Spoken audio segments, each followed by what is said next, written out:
Naam, siku ya leo ni siku ya maadhimisho ya tarehe 29 mwezi wa Oktoba mwaka 2025, miezi 9 baadaye, ambapo kulikuwa na uchaguzi mkuu na pia maandamano, na pia wengi waliweza kupoteza maisha yao. Kama unavyoona, Chadema in blood waliweza kuandika, leo imetimia miezi 9 tangu ndugu zetu wauawe kinyama tarehe 29 mwezi wa 10 mwaka 2025.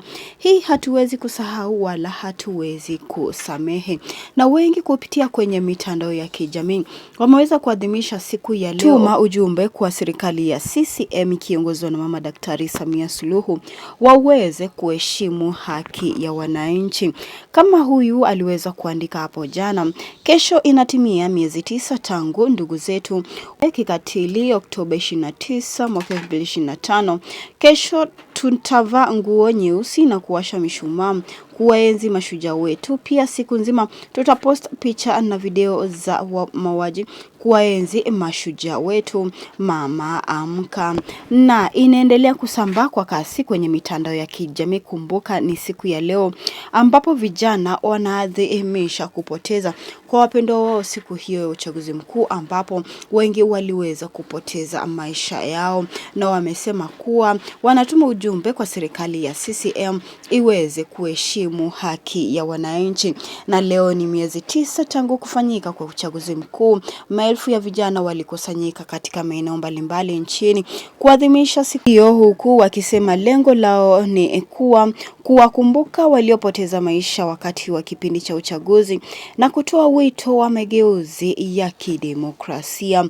Hata hivyo, maandamano ambao kuna wale ambao waliweza kufanya maandamano ya amani, lakini iliweza kugeuka kuwa ya taharuki baada ya kutokea makabiliano kati ya waandamanaji na vikosi vya usalama katika baadhi ya maeneo. Na mashuhuda wameweza kuelezea kuwa hali hii ilianza kuwa tete baada ya mvutano kuongezeka na kusababisha watu kukimbia, huku wengi wakiweza kujeruhiwa. Lakini tu tungependa kusikia kutoka kwako, tuandike maoni yako kuhusiana na hii siku ya kuadhimisha miezi 9 baada ya uchaguzi mkuu, ambapo vijana wengi waliweza kupoteza maisha yao, na kumbuka pia wengi wameweza kupata raha baada ya purukushani ya polisi na waandamanaji. Na hospitali zimedaiwa kupokea majeruhi wengi, huku huduma za dharura zikiendelea kuwahudumia walioathirika.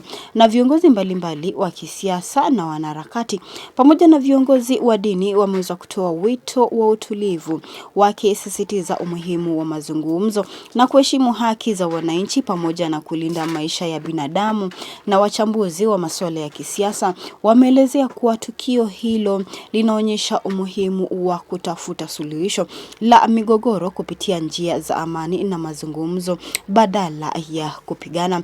Na pia serikali ya CCM inaongozwa na Mama Daktari Samia Suluhu pia vijana na pamoja na viongozi wa upinzani nafasi ya kujieleza, na wameweza kutuma ujumbe kwa kikosi cha usalama wasiweze kutumia nguvu kwa wananchi ambao wanaandamana kwa amani. Na wananchi waliojiwa walieleza masikitiko yao wakisema kuwa siku hii ilikuwa siku ya kumbukumbu na tafakari, imegeuka kuwa siku ya majonzi kwa wale ambao waliweza kupata majeraha. Na wengi wameweza kutoa wito kwa viongozi wote kushirikiana kujenga mazingira ya amani, umoja na maridhiano ili matukio kama haya yasiweze kujirudia tena. Endelea tu kutuandikia maoni yako kuhusiana na hili swala nzima hapa chini.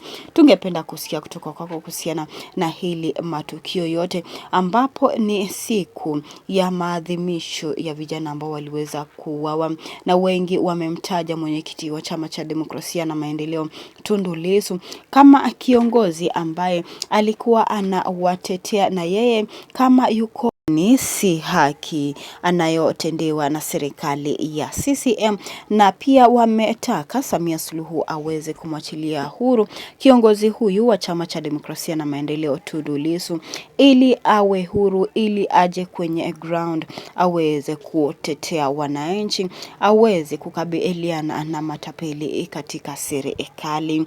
Na kumbuka, hii taarifa inaendelea kusambaa kwa kasi kwenye mitandao ya kijamii.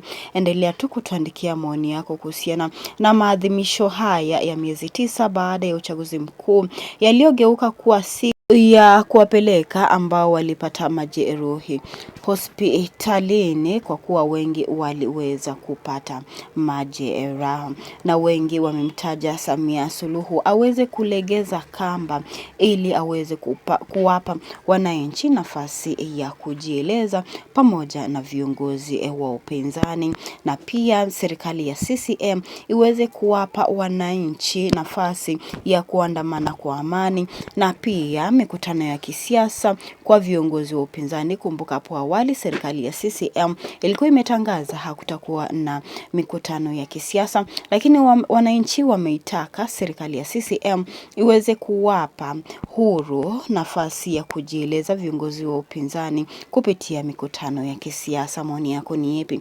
Tuandikie hapo chini, na pia usisahau kubonyeza alama ya like na subscribe hapa chini.